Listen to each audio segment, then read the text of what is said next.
Donc j'attends mon train pour partir sur Tokyo justement. Donc là apparemment ça a été un peu compliqué parce que le temps que je trouve où est-ce que c'était pour la suite, que je contacte mes amis sur place, j'ai un peu attendu. Apparemment je suis bon quai, mais j'avoue que je suis pas très sûre de ce que je vous dis. Bon mais à tout à l'heure.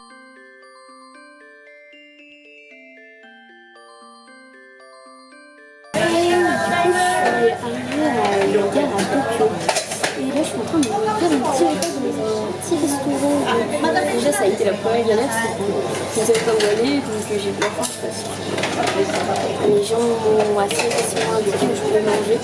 Et après, bon, j'ai regardé à peu près les prix. Donc, juste, c'est une boutique, c'est un genre de magasin du sauveur, si je vais dire. Et en fait, déjà, je suis allée, j'ai fait la conduite parce que j'ai pas compris comment le truc marchait.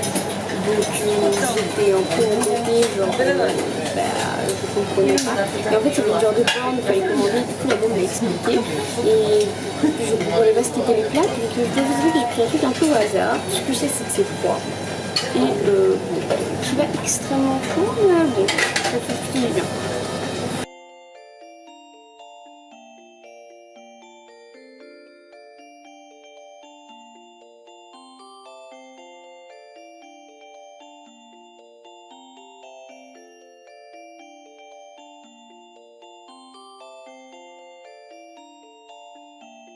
Petite conclusion de mon test et de j'ai bien fait de choisir ça parce que c'est super bon.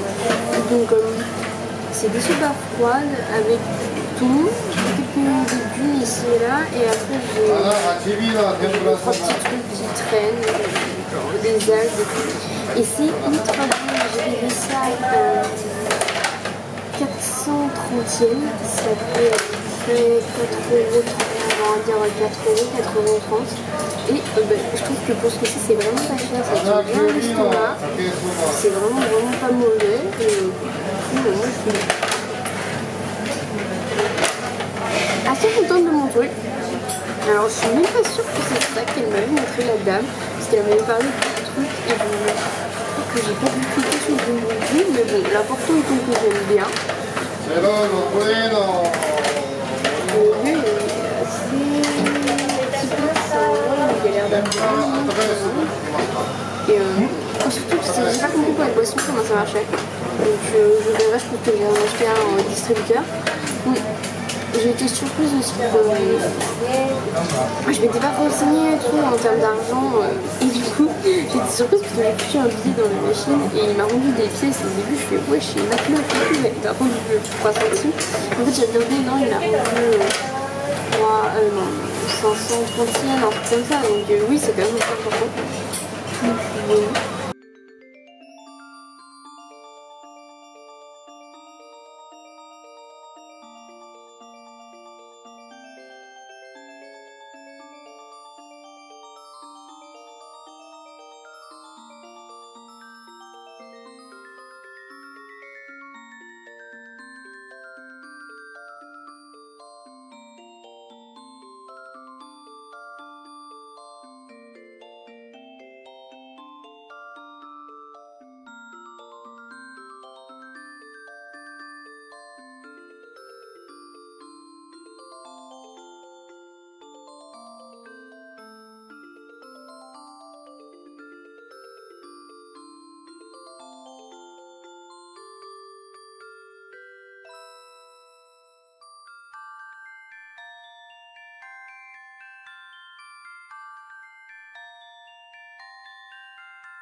Donc c'est un peu on fait le bilan de ces 2 jours on va dire depuis l'arrivée au Japon. Donc j'ai un petit peu expliqué tout ce que j'ai fait et un petit peu aussi voilà les différents trucs que j'ai pu voir et comment ça s'est passé en général. Donc je suis arrivée à l'aéroport de Narita à peu près vers 9h. Du coup bah voilà après je me suis dirigée vers tout ce qui est station de train pour rejoindre Tokyo. Franchement Narita pas du tout de problème, les gens sont super sympas, ils essaient toujours de parler avec toi. Enfin, donc il y a tout ce qui est aéroport et gare, avant avec des guillemets. Les gens parlent beaucoup anglais et ils comprennent assez rapidement, donc voilà, tu demandes différentes choses. Du coup, je suis allée changer l'argent, je suis allée chercher ma carte Suica. Donc pour ceux qui ne savent pas ce que c'est la carte Suica, c'est une carte dans laquelle tu mets des sous et qui te permet de passer pour les différents transports. Donc en fait, c'est pas un abonnement, mais c'est plutôt une carte sur laquelle tu mets tes sous et ça t'évite d'acheter le ticket à chaque fois. Donc c'est vrai que c'est plutôt pratique, moi j'ai trouvé ça plutôt cool. Ensuite, à part ça, qu'est-ce que... Donc, une fois que je suis arrivée, j'ai pris ma carte Suica, j'ai voulu prendre mon JR-Pass, mais chose qu'on ne te dise pas, enfin, moi en plus, j'avais pas lu. Pour le JR-Pass, avant de le prendre, il faut savoir quelle semaine vous voulez le faire, enfin, quelle semaine vous voulez réserver pour le JR-Pass. Et je pensais que par exemple, vous pouvez faire du mercredi au mercredi, mais non, c'est une semaine, genre lundi à dimanche, tu vois, tu peux pas faire autrement. Donc, bon, ça c'était un peu. Je me suis dit, bon, du coup j'irai le rechercher plus tard parce que je sais pas encore quelle semaine je vais aller vraiment visiter le Japon, donc j'ai prévu d'avoir 2 destinations en particulier, Kyoto et Osaka. Après je vais voir si je peux pas faire d'autres choses en même temps, en profiter par exemple pour aller à... où c'est ? Merde, j'ai perdu mon avis, je retrouverai après. Je sais plus, non, bref j'ai oublié. Et pensez à y retourner après. Donc bon déjà c'est pour ceux qui découvrent un peu, donc un JR-Pass c'est un pass pour les étrangers qui est proposé par une des lignes au Japon, qui est l'entreprise IGR. Donc il faut savoir que c'est pas comme en France où tu as la SNCF qui gère tout, où c'est la même société qui gère. Là non en fait c'est genre il y a plusieurs sociétés de train et les transports c'est pas les mêmes et tout. Donc en gros le JR-Pass c'est pour prendre les lignes JR et là c'est pour une semaine en illimité. Je crois qu'il y a aussi un petit peu de bateau. Et en gros si vous voulez avoir une idée, un JR-Pass de une semaine de souvenir c'est un truc genre 230 ou un truc comme ça euros. Et un aller-retour Tokyo, Kyoto. C'est un truc genre c'est mon prix quoi, c'est genre 210 ou un truc comme ça. Donc à ce prix là autant prendre le JR-Pass, vous pouvez pas prendre tous les trains et tout, mais franchement les lignes JR il y en a à peu près partout. Et si jamais il y a un problème vous pouvez toujours compléter avec une carte Suica ou vous mettez un petit peu tout. Les transports sont chers entre guillemets. Moi pour l'instant j'ai pris tout ce qui était train local, métro, les trucs dans le genre. Et c'est pas si hors de prix, ça pourrait le même prix qu'à Paris si vous venez sans passe Navigo en fait. C'est juste que là il n'y a pas de formule. En fait c'est comme si il y a moyen d'avoir une formule par exemple journée où tu payes un certain prix et t'as tous les transports toute la journée. Mais là t'as juste pas ça, c'est vraiment tu payes le voyage que tu fais.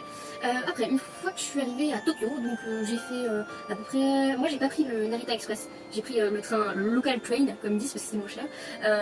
Et du coup tu t'arrêtes un peu à toutes les stations. C'est les premières vidéos que vous avez vues, celles où je suis dans le train et on voit... Et tu passes vraiment un peu par des endroits un peu paumés, c'est la campagne. Et ce qui est vraiment intéressant avec le Japon, c'est que quand il n'y a pas des maisons, c'est des champs ou de la forêt. Tu vois, ça te fait une maison, chamberie, forêt. Enfin tu vois, il y a tout le temps ça et c'est assez global. Quand tu commences à te rapprocher un peu des grosses villes, tu commences à avoir une densité un peu plus élevée. Mais à part ça, bah... En général, c'est un peu ça fait maison, champ-ville, maison, champ-ville, ok.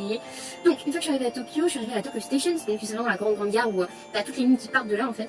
Et je voulais pas trop me balader parce que j'étais un peu short au niveau argent, j'avais mes valises, j'avais pas envie trop de me casser le cul, du coup ce que j'ai fait c'est que je suis sortie de la Tokyo Station et je suis arrivée un peu dans le genre de grand nombre, je ne sais même pas du tout c'est comme ça, j'aurais dû m'enseigner avant de commencer à enregistrer, mais bon c'est pas grave. Et du coup je me suis un peu baladée, j'ai commencé à chercher un endroit où manger. Je savais pas trop, du coup je suis allée voir un policier qui traînait là et j'ai essayé de lui faire une petite phrase du genre Doko tabemas, tu vois, donc c'est vraiment où manger quoi, c'est genre la phrase de contouriste qui sait pas parler japonais, c'est pas grave. Et du coup il m'a indiqué et je suis allée dans une chaîne de restaurant j'ai l'impression où tu commandais ce que tu voulais. Et en fait j'ai fait ma grosse politique, j'ai vraiment fait ma grosse touriste parce que je suis arrivée dans le truc et j'ai voulu commander, sauf que j'ai pas fini et enfin j'ai pas compris qu'en fait tu commandais avant et c'était à des bornes et tu sélectionnais ton menu, sauf que les bornes elles étaient en japonais et je sais parler un petit peu japonais mais j'arrive pas à comprendre les menus en japonais. Et ce qui était bien c'est que dehors il y avait l'espèce de toute démonstration d'un cire. Du coup la dame elle m'a accompagnée dehors et elle m'a montré et elle m'a indiqué et en fait ce que j'avais vu je suis pas sûre que c'est ce que j'ai mangé, donc je pense que j'ai dû me tromper en utilisant les machines, mais c'est pas grave, c'était bon quand même. Là, je vous ai fait, vous avez vu ces espèces de soba froide, c'était super bon et c'était pas cher parce que j'ai payé l'équivalent de 450 yens, ça fait on va dire, on arrondit on va dire 4 euros, c'est vraiment ultra raisonnable et le truc il était quand même assez pique quoi, j'ai mangé ça, moi ça m'a suffi quoi. Donc bah c'était cool. Ensuite j'ai commencé à j'étais à peu près à 13h. J'ai commencé à me rediriger vers la gare de Tokyo pour prendre le train qui fait Tokyo-Chigasaki. Chigasaki c'est là où je suis dans la famille d'accueil. Donc du coup je suis allée là-bas. Et au moment où j'avais dit ma carte Suica ça fait tout rouge. Et là je fais pourquoi la dame à l'aéroport elle m'a dit que j'avais assez pour aller jusqu'à Chigasaki. Du coup j'étais en mode ouais mais qu'est-ce qui se passe, pourquoi donc donc je suis allée voir les directeurs de gare si on peut appeler ça comme ça. Et du coup je leur ai expliqué en anglais que ma carte ne marchait pas et que je ne comprenais pas pourquoi j'avais pas assez d'argent pour aller jusqu'à Shigeazaki. Du coup, il ne comprenait pas bien, je pense que c'est un anglais vraiment très basique. Et un truc que je trouvais super cool, c'est du coup ils m'ont dit attendez 2 minutes, ils sont allés chercher leur tablette et ils m'ont connecté par tablette en fait avec quelqu'un qui était dans un service d'appel et qui parlait japonais. Et c'était en facecam et du coup japonais, anglais, et du coup je pouvais lui parler. Et je trouvais que c'était quand même assez intelligent comme service parce que du coup, bah tu vois, ils m'ont rien demandé de plus et comme ça, bah, eux ils comprenaient bien et ça leur permettait d'échanger. Donc bon, la dame elle me dit oui, t'as pas assez de sous, c'est pour ça. Et je fais bah ouais, mais c'est bizarre, j'en ai suffisamment. Bref. Et ce qui s'est passé, c'est que du coup, les messieurs m'ont accompagné jusqu'à la bonne voie, parce que, enfin, jusqu'à l'endroit pour retirer de l'argent. Sauf que, en fait, c'était un endroit pour retirer de l'argent pour des japonais, et pas pour des étrangers. Du coup, moi, ma carte ne marchait pas. Et un moment, il y en a un qui me dit ah, attends, je vais aller voir mon autre collègue pour qu'il regarde combien t'as sur ta carte soutien. Du coup, je lui donne ma carte, et il revient, il me dit mais c'est bizarre, t'as suffisamment pour y aller. Et tu vois, je teste avec eux à une borne, et là, ça fait du vut, encore rouge. Et je leur fais, bah, je comprends pas. Et il me fait, bah, réessaie. Et j'essaie une autre borne, et ça a marché. Donc, je sais pas si c'est parce que. Je sais pas pourquoi ça marchait pas. Donc, après, bah, je leur ai dit merci beaucoup. Ils ont été super gentils, ils ont pris sur leur temps pour venir m'accompagner et tout, surtout qu'ils ne me comprenaient pas très bien, quoi. Du coup, j'ai essayé de faire un mix entre le japonais et l'anglais parce que du coup c'était trop dur pour moi de dire ça en japonais. C'est vraiment, je sais dire des trucs simples, genre aujourd'hui je suis allée je sais pas à Tokyo, tu vois, ça je sais dire, mais sinon commencer à expliquer que je comprends pas pourquoi j'ai pas assez d'argent sur ma carte soutien pour aller jusqu'à Chigasaki, là je sais pas. Donc c'était plutôt cool. Donc après j'ai pris le train jusqu'à Chigasaki, il y avait pas mal de stations et c'est là où je suis tombée sur des gens super sympas qui m'ont un peu aidé pour les valises et tout. J'ai pas mal demandé aussi mon chemin parce que vu que c'était une grande gare, je savais pas trop où aller. Ah oui, j'ai fait un passage de toilette et les toilettes de la gare étaient franchement super propres. Et c'était vraiment, on va pas dire étonnant, mais enfin j'étais en mode waouh, c'est super clean et tout. Et en plus le truc de pratique c'est que là où tu fais la file d'accueil, il y a une genre de map de gare avec les toilettes et genre ça, quand le toilette il est pris c'est rouge et quand il est libre c'est vert et du coup ça permet de pas chercher pendant 8 ans où sont les toilettes de libre, tu le vois directement sur la map, hop tu diriges. Et il y a vraiment 2 coins, il y a le coin ce qu'ils appellent le maquillage, donc c'est là où il y a des, tu peux laver les mains, où il y a vraiment des immenses miroirs avec tout ce qu'il faut pour poser tes affaires pour te maquiller. Et ça je trouve ça cool que ça soit pas, enfin tu vois, il y a vraiment 2 endroits pour se laver les mains et pour se maquiller, du coup t'as vraiment la place et tout. Donc les toilettes sont cool et alors je sais déjà que c'est Disney mais j'ai trouvé ça super cool, c'est que quand je me suis assise sur les toilettes, genre il y avait une petite musique en fond, genre de l'eau qui coule, je sais pas. Du coup comme ça les autres ils t'entendent pas, et tu peux faire tout ce que tu veux, t'es tranquille. Et les toilettes étaient tellement clean quoi, vraiment genre t'arrives ça sent bon. Enfin, je sais pas, c'est parce qu'ils les nettoient souvent ou c'est parce que les japonais sont vraiment très propres, mais en tout cas les toilettes étaient vraiment clean. Donc après ça je suis allée dans le train de Chigasaki. Entre deux j'ai rencontré un japonais avec cette fille qui m'a un petit peu indiqué le chemin et il était content parce que j'étais française. Il avait acheté un truc genre un machin qui s'appelait Au Bon Pain ou un truc comme ça, mais un truc français, tu vois, du coup il disait waouh qu'il aimait bien la France et tout, c'était cool. Et quand je suis allée dans le train j'ai vu beaucoup de gens avec des yukatas et du coup bah, j'ai posé la question à quelqu'un dans le train s'il y avait un... Non, quand je suis sortie à Chigasaki, il y a une jeune lycéenne ou collégienne, je sais pas trop vous dire, je lui ai demandé mon chemin et du coup elle m'a spontanément aidé pour mes valises. Du coup elle m'a aidé à trouver. Alors faut savoir qu'au Japon il y a des ascenseurs partout. Alors faut savoir que moi je pensais que Elevator c'était vous savez les escaliers pour comment dire, les escaliers là qui électriques, tu vois. Et en fait non, c'est pas ça, c'est ascenseur. Et du coup bah, j'étais un peu con parce qu'il y a des moments je comprenais pas pourquoi il me disait l'ascenseur. Bon bref voilà, j'ai compris ça. Et il faut savoir qu'il y en a partout dans genre toutes les gares. Du coup c'est super pratique parce que pour les personnes âgées avec des poussettes ou comment avec des valises, bah t'as pas à te taper les escaliers. Et ça c'est super cool par rapport à Paris. Donc elle m'a aidé à trouver l'élévateur et elle m'a spontanément genre pris une valise et tout, elle m'a aidé, voilà, on se connaît pas, voilà, elle prend sur mon temps, elle m'explique, on a discuté ensemble et je lui ai demandé pourquoi les gens emportaient des yukatas et parce que je trouvais ça super cool. Et elle me disait que dans le coin il y avait un festival. Du coup je fais oh mais c'est trop bien. Et du coup après je suis arrivée à Chigasaki, je devais avoir rendez-vous normalement vers 17h, je suis arrivée genre vers 15h40, genre j'avais grave de l'avance. Du coup j'ai retrouvé les autres personnes qui attendaient comme moi à Chigasaki. Du coup c'était assez cool, on a discuté et on a attendu, du coup on a profité pour aller à l'office de tourisme et tout ça parce que bah on profiter du temps qu'on avait. Et au moment on était en train de discuter, il y a une vieille qui a spoté, genre elle est arrivée, j'ai dit et en fait elle était là pour, c'était l'une des membres de l'association, mais sur le coup on s'est dit waouh mais qui c'est et tout, on savait pas trop, on était un peu surpris. Donc bah j'étais en mode ok vous êtes qui, genre elle est vraiment arrivée en mode limite comment on dit oh, je sais pas. Elle est arrivée limite en mode screamer, tu vois. Et après il y a d'autres vieux qui sont arrivés, je dis oh, et ils ont commencé à me poser des questions, nous expliquer. Et après petit à petit il y a les familles d'accueil qui sont venues me chercher. Donc moi je suis partie pas la dernière mais presque, j'étais presque une des dernières. Du coup il y a le papa et la maman qui sont venus me chercher, un papa et maman. C'est comme ça que je les appelle, du coup ça s'appelle Oba-san et Oto-san. C'est papa et maman, même si normalement je suis pas trop censée les appeler comme ça, mais bon vu que bon j'en profite. Et du coup ils sont venus me chercher, on est arrivé en voiture et je savais pas trop parce que j'avais une fiche famille, mais en gros ils ont 4 enfants. Ça va de 24 ans à 15 ans. 3 filles et un garçon.